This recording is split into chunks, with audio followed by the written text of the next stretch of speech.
Hello, it's Jen. Today, let's crochet the autumn leaf napkin ring.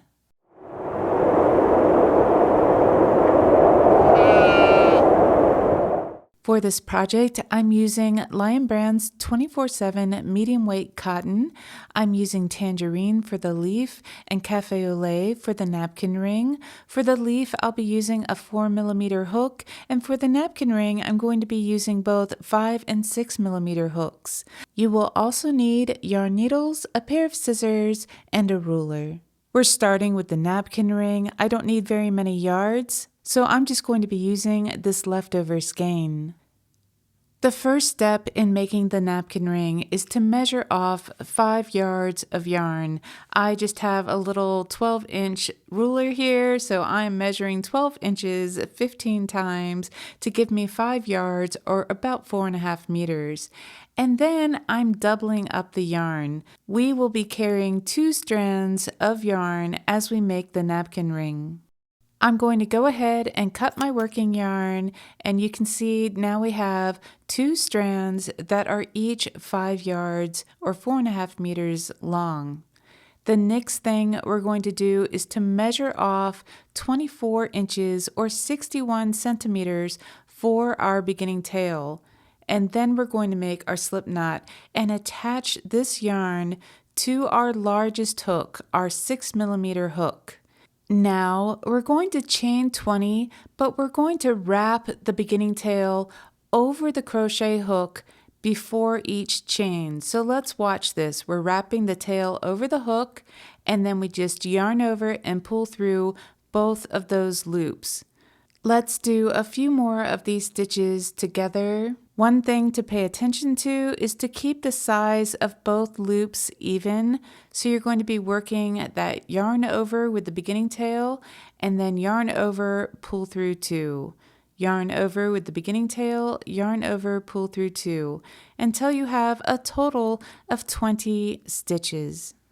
I have jumped ahead and we're working our last 2 stitches. After this, I'll remove my hook and double check my stitch count. You should have a total of 20 stitches. I forgot to measure this on camera, but this beginning cord should measure just shy of 8 inches. If your cord is much shorter than this, you might want to redo it and just relax the tension, or you can even change to a larger crochet hook if that makes it easier. I would aim for a beginning cord that is 7.5 to 8 inches long. This is just going to give you a nice size ring for a standard cloth napkin. Now we're going to rejoin with our smaller hook. For me, this is a 5mm hook. If you happen to use a larger crochet hook than 6mm, choose a hook that is 1mm smaller in diameter than the one you used for your beginning cord. With all of that being said, we can now carry on by chaining 2, and we're going to work across the bottom of this beginning cord. So into each one of these stitches, we are going to work a single crochet. Just insert your hook into the stitch, yarn over, pull up a loop, yarn over, pull through 2. Notice that that beginning tail is behind the fabric. The front or the right side of the napkin ring is always going to be facing as we crochet. So we're simply putting 1 single crochet into each stitch across. Just in case it wasn't clear, note that we did not work into that chain 2. The chain 2 at the beginning of this section is just to bring our yarn up to the height so that we can work across the bottom of the cord. That chain 2 will be part of what helps to form a very nice shaped curve around that end of the napkin ring. We have just time traveled and we're working our last couple of single crochets until we reach this end of the cord. This is how our napkin ring is looking so far.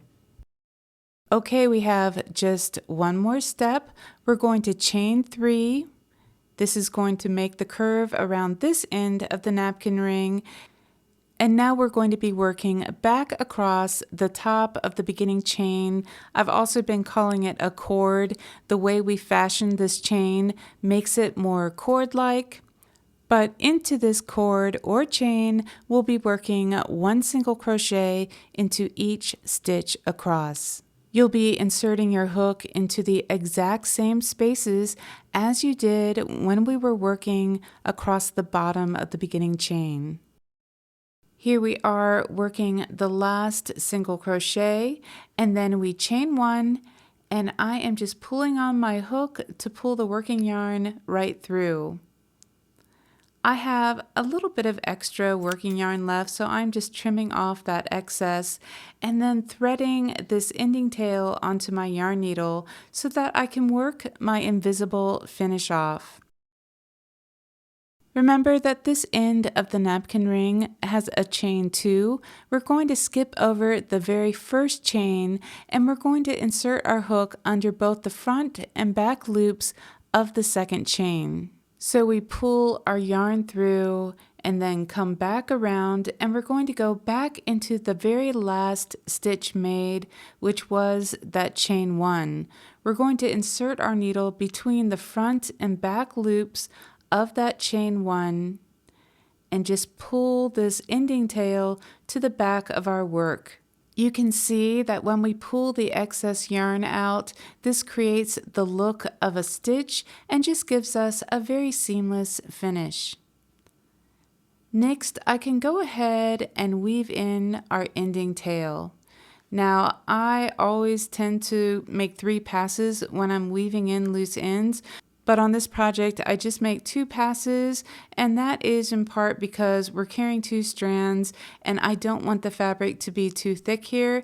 I'm also not nervous about this piece falling apart, so I'm just going to finish this up and then snip off the excess yarn, and we'll be ready to put our napkin ring together. Here's a look at our strap. We're going to hold on to that beginning tail and use that for sewing. I did think to pull out my ruler here so that you can see that the strap is right about 8 inches long, which I have found works well for this project. Let's go ahead and sew our napkin ring together. I'm going to start by threading the beginning tail onto my yarn needle. Right now the beginning tail is facing the wrong side of the work. I'm going to use these stitch bases as my stitch placement, and the first thing I'm going to do is put my needle through that hole on the end to bring this beginning tail to the right side of the work. Now I'm going to bring the other end of the strap up and over the strap with that beginning end. This is the wrong side of the strap, and when we fold one end over the other, the right side of the strap is now facing us. Now I'm going to be using right and left to refer to the ends of the strap. Right now, the beginning thread is coming up through the last hole on the left side, and we're going to feed it from the bottom up through the third hole on the right side. Now we're going to go back down through the middle hole on each one, or the second hole on each one, I should say.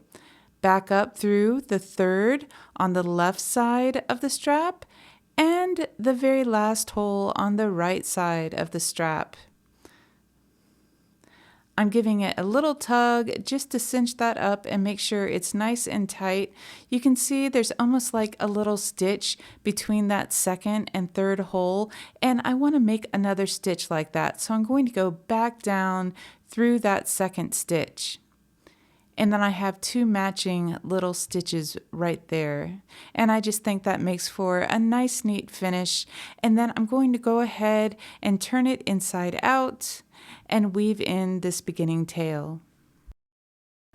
I did that weaving off camera because I'm confident you know how to weave in a loose end, and I want to keep us moving along to the fun stuff.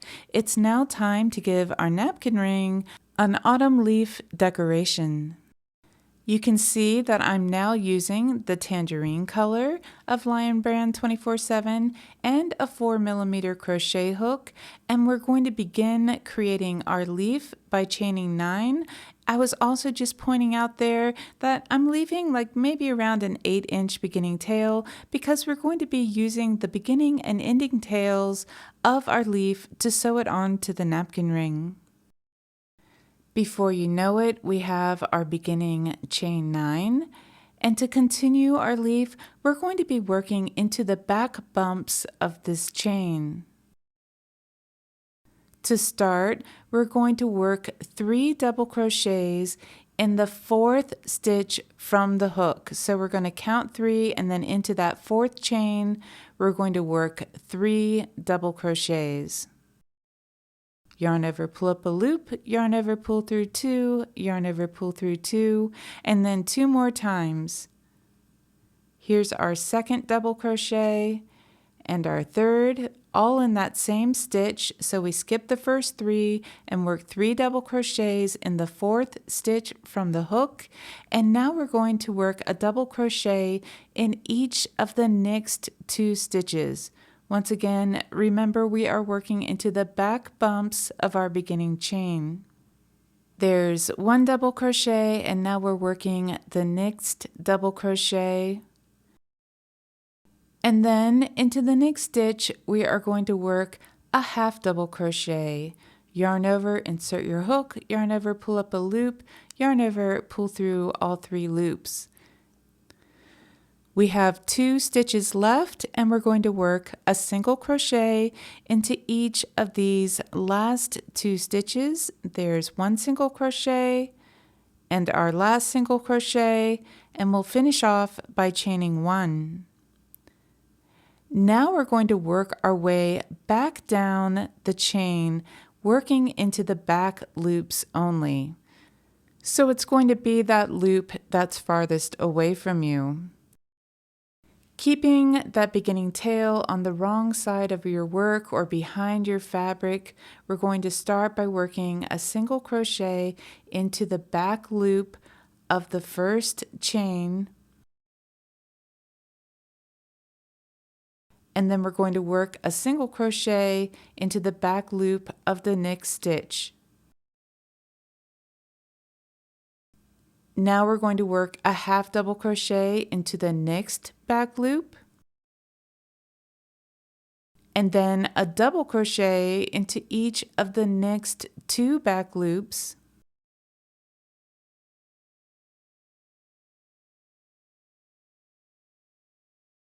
And then we'll finish off by working 3 double crochets in the next back loop. This might be a little hard to find. It's the same stitch that we worked the 3 double crochets into at the beginning of the leaf. So it's a little bit tighter, but if you kind of just pull on the stitches a little bit, it'll open it up for you and help you see where that stitch is.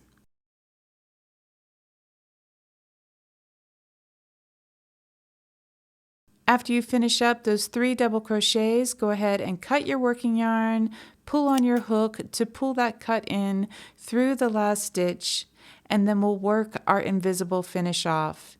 Simply thread this yarn onto a yarn needle. Once you have that needle threaded, we're going to pick our leaf up.